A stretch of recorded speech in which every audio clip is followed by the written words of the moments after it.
Nos últimos dias, o cenário político dos Estados Unidos mergulhou em um dos momentos mais tensos e caóticos dos últimos anos. O país enfrenta um fechamento parcial do governo federal, resultado direto do impasse entre o Partido Republicano, fortemente alinhado a Donald Trump, e os democratas. Em meio a essa crise institucional, a postura do ex-presidente e de seus aliados vem despertando preocupações profundas sobre o rumo da democracia americana. O papel das instituições e os limites do discurso político em um sistema que se pretende estável e representativo. Um dos episódios mais reveladores dessa situação ocorreu quando Trump publicou imagens manipuladas por inteligência artificial de líderes democratas como Hakeem Jeffries e Chuck Schumer. Em uma das montagens, Jeffries aparecia com um sombrero e um bigode, numa representação carregada de estereótipos e conotações preconceituosas. Questionados sobre o assunto, líderes republicanos, como o senador Ron Johnson, optaram por minimizar ou simplesmente negar conhecimento dos fatos. Essa postura, o não vi, não sei, não ouvi, reflete uma estratégia mais ampla, a recusa deliberada em confrontar comportamentos problemáticos vindos de Trump, mesmo quando esses comportamentos ameaçam a seriedade de negociações cruciais para o funcionamento do Estado. Outro exemplo veio do senador John Thune, figura outrora considerada moderada, que tratou com leveza as ofensas e o teor divisivo dos ataques de Trump, descrevendo-os como bom conteúdo para as redes sociais. Enquanto milhões de americanos sofrem com os impactos do fechamento do governo, líderes republicanos demonstram mais preocupação com a geração de engajamento online do que com as consequências reais de suas decisões políticas. Postura de negação e relativização se repetiu em outras ocasiões. O deputado Mike Turner, por exemplo, tentou reinterpretar declarações de Trump nas quais o ex-presidente sugeriu o uso das Forças Armadas para invadir cidades americanas, majoritariamente governadas por democratas. Trump citou nominalmente cidades como São Francisco, Chicago e Nova York, descrevendo-as como perigosas e prometendo colocá-las em ordem. Turner insistiu que as palavras de Trump foram mal compreendidas e que sua intenção seria apenas tratar de segurança pública e paz por meio da força. Esse tipo de argumento, que tenta suavizar falas explicitamente autoritárias, é visto por muitos analistas como parte de um esforço maior para normalizar ideias extremistas no discurso político americano. O setor agrícola também entrou no debate, com membros do governo e aliados republicanos exaltando Trump como o presidente mais pró-agricultor da história. Apesar dessa retórica, agricultores enfrentam uma realidade dura, incertezas econômicas crescentes, dificuldades de exportação devido a tensões comerciais e uma redução drástica na competitividade global dos produtos americanos. Ainda assim, o governo insiste que tarifas e novas negociações comerciais irão resolver os problemas e que uma era dourada está prestes a começar. Promessa que, até agora, permanece distante da realidade.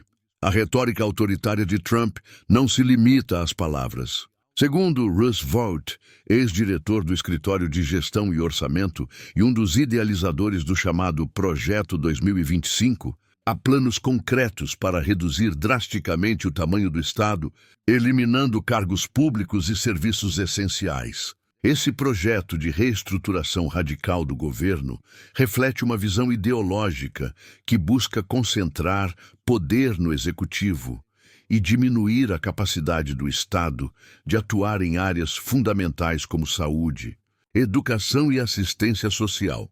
Diante desse cenário, figuras da oposição levantaram duras críticas. O senador Bernie Sanders alertou que a agenda defendida pelos republicanos ameaça milhões de americanos, que correm o risco de perder acesso à saúde caso cortes drásticos sejam aprovados. Sanders destacou que, enquanto bilionários se beneficiariam com enormes reduções de impostos, a população mais vulnerável seria deixada sem assistência básica. Ele classificou essa postura como moralmente inaceitável e incompatível com os princípios democráticos. A deputada Alexandria Ocasio-Cortez, conhecida como AOC, também denunciou o avanço de tendências autoritárias no país. Para ela, a estratégia de Trump e seus aliados combina abuso de poder com a tentativa de projetar uma imagem de força inevitável. No entanto, a AOC argumenta que essa imagem não corresponde à realidade. Tanto Trump quanto a Câmara controlada pelos republicanos enfrentam altos índices de rejeição popular. Essa impopularidade, segundo ela, torna ainda mais urgente a necessidade de resistência política e social. A deputada enfatizou que a percepção de inevitabilidade é uma arma poderosa dos autoritários e que desistir de lutar apenas fortalece sua posição. AOC também criticou duramente a ideia de utilizar a Guarda Nacional contra cidadãos americanos, chamando-a de insulto às Forças Armadas e aos valores democráticos. Para ela, transformar militares em instrumentos de repressão interna representa um grave desvio de função e uma ameaça direta às liberdades civis. No centro de todo esse debate está uma contradição fundamental.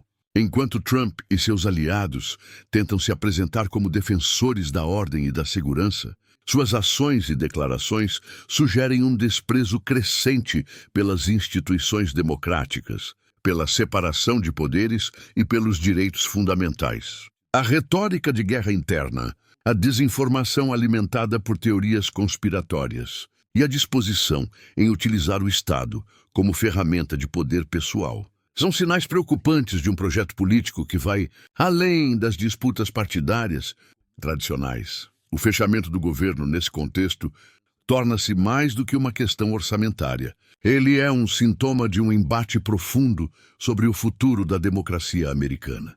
De um lado, há uma coalizão alinhada a Trump que busca reconfigurar radicalmente as estruturas de poder e governança nos Estados Unidos. Do outro, há forças políticas e sociais tentando preservar as bases democráticas e impedir a normalização de discursos e práticas autoritárias. Como analista, não posso ignorar o fato de que a atual conjuntura ultrapassa a esfera partidária. O que está em jogo não é apenas quem ocupará cargos políticos nos próximos anos, mas qual será a natureza do próprio sistema político americano. A história mostra que democracias não desaparecem de um dia para o outro. Elas se deterioram lentamente, corroídas por discursos extremistas, pela desinformação e pela indiferença. Os sinais desse processo estão à vista e ignorá-los pode custar caro. A resistência democrática, portanto, depende de uma vigilância constante, de uma sociedade civil ativa e de um compromisso coletivo com os valores que sustentam a liberdade e a justiça.